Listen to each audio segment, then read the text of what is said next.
अस्सलाम students, this is engineer Mohammad Hamza. Repeatedly बहुत सारे स्टूडेंट्स अलग अलग मुझसे सवाल पूछ रहे होते हैं, तो मैंने सोचा एक ही वीडियो बना दी जाए। कोशिश करूंगा इसकी लेंथ कम रखूं, टॉपिक्स इसके अंदर ज्यादा डिस्कस करूं। फर्स्ट ऑफ ऑल, बहुत सारे स्टूडेंट्स ये सवाल करते हैं कौन सी बुक्स लेनी है। नाउ सर, बुक्स का बता दें। नंबर टू, कोटेशंस कितनी याद करनी होंगी, हमें हमें फैक्ट एंड फिगर याद करने होंगे या नहीं। क्या बहुत ज्यादा एडवांस्ड वोकेबलरी इसके अंदर हमें चाहिए होती है। इसके अलावा क्या हमें कोई रिसर्च पेपर पढ़ना पड़ेगा।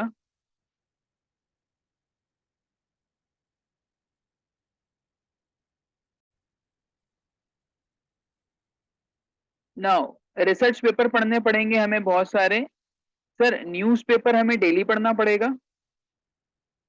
इसी तरीके से क्या रोजाना हमें 8 से 10 घंटा पढ़ना है या नहीं पढ़ना, ठीक हो गया। तो अब ये जो सारी चीजें हैं ये बजाहिर बहुत बड़े टास्क हैं, ठीक है। और जब आप इनको देखते हो या इवन मैं भी इनको देखूं ना कि यार किताबें पढ़नी पड़ेंगी, कोर्स पढ़ने पड़ेंगे, इतना कुछ करना है, तो देखो दिन में और भी तो काम करने होते हैं। There are different types of student ना। आप इस बात को समझिए। और YouTube पे जो शख्स कुछ बोल रहा है, कोई अपने व्हाट्सएप ग्रुप बना के आप कुछ बोला, आप उसको नहीं देखें, आप ये देखें आप किस टाइप के स्टूडेंट हैं। नंबर वन, आप उस टाइप के स्टूडेंट हैं जिसने रट्टा लगा के यूनिवर्सिटी निकाली है, ठीक है। 80% बच्चा यही वाला होता है। उसे मसला आता है कॉन्सेप्चुअल गेनिंग में। और दूसरा होता है क्या यार, आप कॉन्सेप्चुअल वाले स्टूडेंट है तो आपको फिर रट्टा लगाने में मुश्किल आती है। तो मुश्किलात सबके लिए हैं। फिर दूसरा होता है जी हमारी तो जॉब है, हम 9 to 5 जॉब वाले लोग हैं। एक कहते हैं जी हम हैं ही फारिग, लेकिन घर पे बैठे बैठे डिप्रेस होते हैं, और फोन उठाते तो हम कहीं के कहीं निकल जाते हैं। जिस शख्स ने अपने पूरे ग्रेजुएशन के 4 साल या 5 साल उसने कोई किताब नहीं पढ़ी है, तो बेटा बताएं कैसे वो किताब पढ़ेगा। सही हो गया। कभी जिंदगी में रिसर्च पेपर खोल के नहीं देखा है, तो अब वो कैसे पढ़ लेगा, आप नहीं पढ़ सकते। तो ये जो सारी चीजें हैं ये डिफरेंट टाइप ऑफ स्टूडेंट के लिए बनाई गई हैं। आप अपनी टाइप देखें, मुझसे डिस्कस कर लें, मैं आपको बता देता हूँ। नंबर वन, बुक्स पढ़ने की रिक्वायरमेंट इनिशियली नहीं होती। इनिशियली बुक पढ़ना नहीं है आपने, क्योंकि जब आप किताब पढ़ेंगे तो आपको सिलेबस का तो पता ही नहीं चलेगा, और किताबें उनके लिए हैं जिनकी किताबों से दोस्ती होती है, राइट। कोटेशंस स्टार्ट में नहीं याद करें, छोड़ दें इसको। कोई एडवांस वोकेबलरी नहीं चाहिए होती है, सिंपल लैंग्वेज चाहिए भाई, सिंपल लैंग्वेज। रिसर्च पेपर पढ़ने की कोई रिक्वायरमेंट नहीं होती। न्यूज़पेपर बिल्कुल ना पढ़ें। कम से कम 2 से 3 घंटा बस स्टडी कर लें, इनफ होगा। अब मेजोरिटी स्टूडेंट गलती क्या कर रहे हैं कि वो न्यूज को डेली सुन रहे हैं। न्यूज डेली चाहे इंटरनेशनल हो चाहे नेशनल हो, दोनों आपके लिए फजूल है। न्यूज व्यूज नहीं सुननी है आपने, ठीक है। कोई एडवांस वोकेबलरी तैयार नहीं करनी, कोई रिसर्च पेपर नहीं लेना आपने। अब आप कहेंगे कि सर आपने तो सारी ही चीजें हमें मना कर दी हैं, तो सब कहते हैं ये करना है।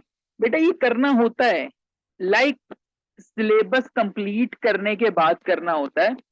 अब आपने करना क्या है, नंबर वन, आप सिलेबस की बुक ले लें।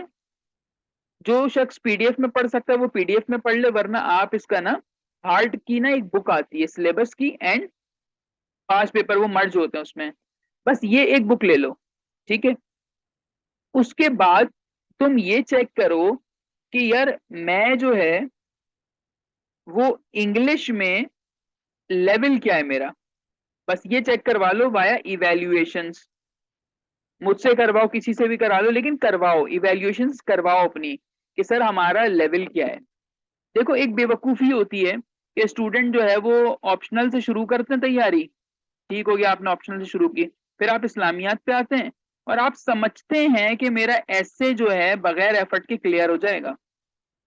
तो भाई जान लो इस बात को कि अगर तुम्हारा ऐसे फेल है, भले तुम 750 रिटर्न में स्कोर कर लो, तुम फेलियर ही रहोगे, ठीक है। तो बेटा पहले इसको मजबूत करो जिसमें पाकिस्तान का 98% बच्चा फेल हो रहा है, ठीक है। सो इसके बाद आपने करना है अपने ऐसे पे काम। अब आता है सवाल कि सर इंग्लिश का लेवल कैसे चेक करें। नंबर वन, इवेल्युएट करें अपने राइट अप, ठीक है। नंबर टू, ग्रामर जो है नॉर्मल ग्रामर है बेटा, इसकी नॉर्मल ग्रामर है, उसको स्टडी करें for 1 month at least. Normal at least 1 महीना आपने स्टडी करनी है। उसके बाद कम से कम 5 फुल लेंथ ऐसे चेक करवाएं, और एटलीस्ट 50 आउटलाइंस आप बना लें फ्रॉम पास्ट पेपर्स। ठीक है, और चेक जरूर करवाएं, चेकिंग मस्ट है, इवैल्यूएशन मस्ट है, इसके बगैर ये सुसाइडल होगा, इवैल्यूएशन मस्ट है। ठीक है, तो ये काम आपने कितने टाइम में करना है? ये काम आपने करना है 2 महीने में।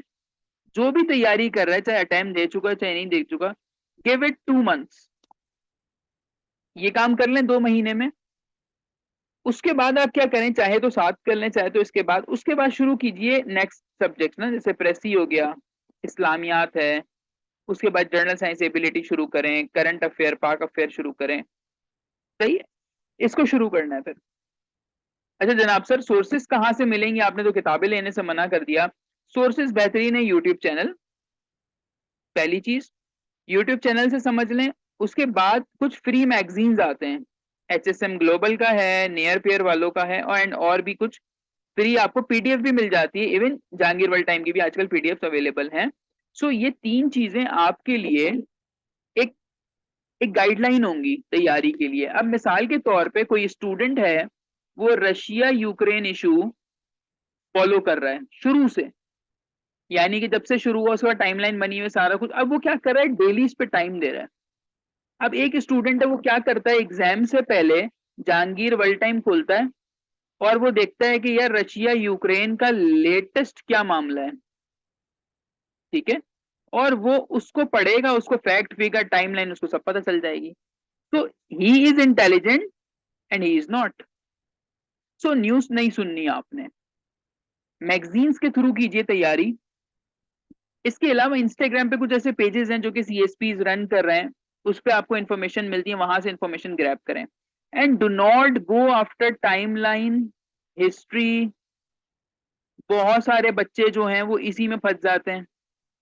मिसाल के तौर पे कश्मीर इशू आया, तो क्या करते हैं जी, कश्मीर की हिस्ट्री पूरी वो राजा सिंह से, और भाई वो देखो कि आपसे सोल्यूशन की तरफ जा रहा है वो, solution, recent dispute, G7 G20 impact, फिर ब्रेक्स का होना, SCO, वो इधर जाना चाह रहे हो और आप उसको फिर घुमा के हिस्ट्री में लेके जा रहे हो।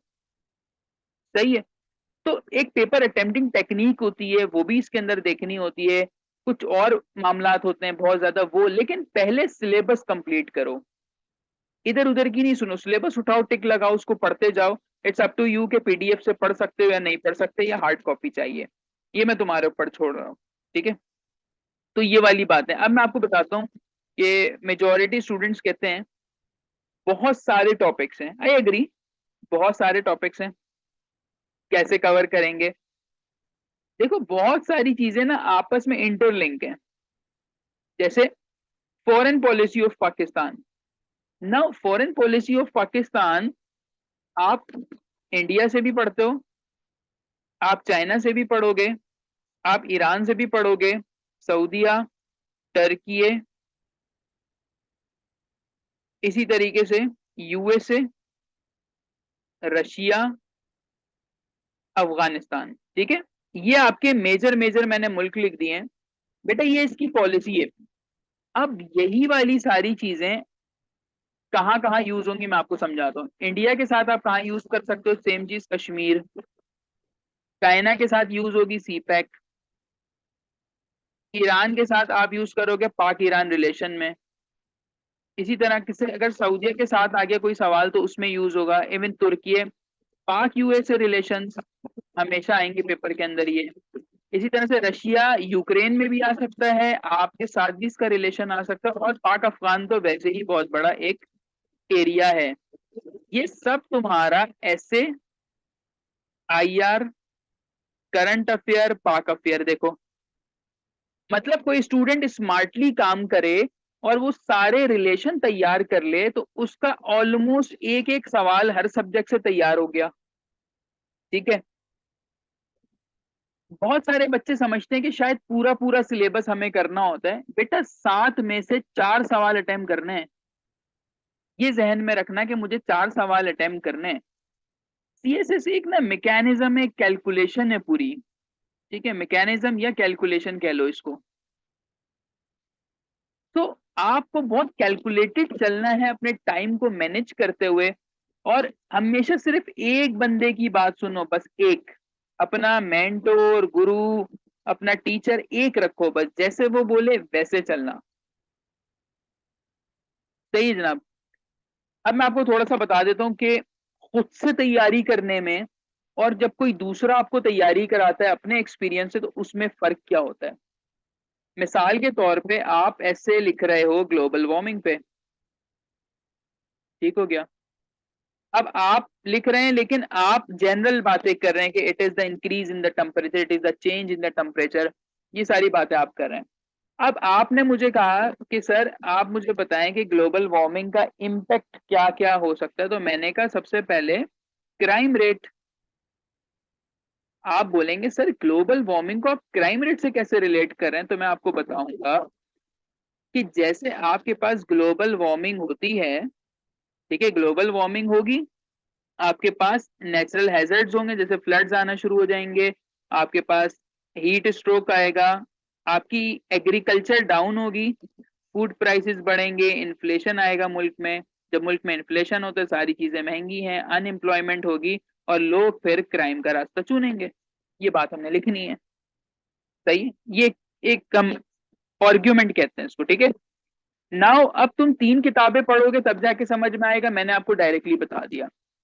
इसी तरीके से how can education make you a world power, ये एक बुक है, उसके अंदर ये पूरा आइडिया, तो वहां से मैंने इसको लिया और मैं इसको हर पेपर में लगा सकता हूँ। जैसे आपने कहा कि सर हम जब एजुकेशन हासिल करेंगे तो क्या होगा, बेटा तुम एजुकेशन हासिल करोगे तो तुम्हारे मुल्क के अंदर लिटरेसी रेट बढ़ेगा तुम्हारा, जब तुम्हारा लिटरेसी रेट बढ़ेगा तो रिसर्च एंड डेवलपमेंट पे काम होगा, जब रिसर्च एंड डेवलपमेंट पे काम होता है तो आपका मुल्क प्रोडक्ट्स बनाता है, जब प्रोडक्ट्स बनाओगे तो इंटरनेशनल मार्केट में तुम इसको क्या करोगे, सप्लाई करोगे, जब इंटरनेशनल मार्केट में तुम इसको सप्लाई करोगे, तुम्हारी इकोनॉमी क्या होगी, ऊपर जाएगी। इकोनॉमी ऊपर जाएगी तुम्हारी, तो तुम्हारी सोसाइटी क्या होगी, बेहतर हो जाएगी। जब सोसाइटी बेहतर हो जाएगी तो तुम फिर दुनिया को compete करोगे और इस तरह तुम वर्ल्ड पावर बन सकते हो। So this is how we make arguments for essay and for any other subject. ठीक हो गया। तो बहरहाल ये सारी चीजें, बाकी कोर्ट्स, बाकी मैं बता देता हूँ मैं क्या प्रोवाइड कर रहा हूँ, मेरी सर्विसेज क्या क्या हैं, ताकि कोई स्टूडेंट अगर सर्विसेज लेना चाहे वो ले सके। नंबर 1 इवेल्युएशंस, ठीक है, मेरे जो सब्जेक्ट्स हैं उनकी मैं इवेल्युएशंस प्रोवाइड कर रहा हूँ। स्पेलिंग्स हो सकता है गलत, हाँ जी गलत हो गई, हाँ जी, मैं इवेल्युएशंस प्रोवाइड कर रहा हूँ आपको, और इसके जो चार्जेस हैं बड़े मिनिमल हैं, वो सारा कुछ मैं आपको बता दूंगा। नंबर 2, मैं आपको प्रोवाइड करता हूँ कस्टमाइज बैचेस। कस्टमाइज बैचेस का मतलब है कि जी सर मैं जॉब करता हूँ तो मैं रात को 10 बजे क्लास ले सकता हूँ, क्या आप क्लास देंगे, जी बिल्कुल, रात को 10 बजे क्लास होगी, ठीक है। अभी तक मैं ऐसे के 2, यूएस हिस्ट्री का एक और एक जेंडर का बैच पढ़ा चुका हूँ, ठीक है, ऑनलाइन। इसी तरीके से एक मेरा पैकेज है आपके लिए जिसके अंदर मैं रेफरेंस, कोट्स, जो मैं बुक पढ़ता हूँ वो मैं आपके साथ शेयर करता हूँ, इसमें नोट्स प्रोवाइडेड होते हैं, मटेरियल सारा मैं प्रोवाइड करूंगा आपको, ये सारा कुछ आता है मेरी मेंटोरशिप के अंदर, ठीक है। इसके चार्जेस 4000 है मंथली। तो आप एक मंथ करके देख लें, आपको बेनिफिट लगे तो आगे कंटिन्यू करें, वरना आप फिर मेरे फ्री वाले ग्रुप के अंदर भी ऐड हो सकते हैं। तो अब कोई स्टूडेंट है, उसे टाइम नहीं मिल रहा, उसे अटेम्प्ट देनी है, उसने पढ़ लिया, सिलेबस कंप्लीट कर लिया, बट जो एक्स्ट्रा चीज है वो मैं प्रोवाइड कर देता हूँ। सही है। सो मेरी बेहतरीन जो एक एक आदत है वो ये है कि जी मेरी अवेलेबिलिटी सही है, और कस्टमाइज चीजें, जैसे अभी एमपीटी में करवा रहा हूँ, आप लोगों में से किसी ने अगर एमपीटी की तैयारी करनी है, 20 डेज सेशन है, तमाम मटेरियल है, और मॉक टेस्ट भी लूंगा मैं, इसमें शुरू में भी लूंगा और आखिरी में भी लूंगा। सो जो भी स्टूडेंट इंटरेस्टेड है, अपनी टाइम अपनी अवेलेबिलिटी के लिहाज से मुझे इस नंबर पर टेक्स्ट कर दें, व्हाट्सएप कर दें, इनशाला हम जो है बेहतरीन तैयारी करेंगे मिलके। और उम्मीद पे दुनिया कायम है, तो उम्मीद करते हैं कि आप लोग जो है वो बहुत अच्छे से तैयारी करोगे और सीरियस रहना। और आखिरी बात यही करूंगा कि बेटा देखो, जितने लोगों से पूछोगे अलग अलग बातें करेंगे, मैंने कोशिश की है कि तुम्हें सिंपली मैं समझा सकूं। अगर तुम ऐसे स्टूडेंट हो जिसे किताबें पढ़ने का शौक है तो किताबें खरीदो, जिंदगी में कभी अखबार नहीं पढ़ा तो मत पढ़ो। सही है, अपने ऊपर बर्डनाइज नहीं करो। आखिर में होगा 3 महीने करने के बाद थक जाओगे। आपको एक एक जस्तुजू चाहिए, एक गोल चाहिए। गोल हमेशा पढ़ा रखें और इंशाल्लाह तैयारी हो जाएगी। बाकी किसी ने कुछ पूछना है आप बिल्कुल मुझे व्हाट्सएप कर सकते हो। अल्लाह हाफिज।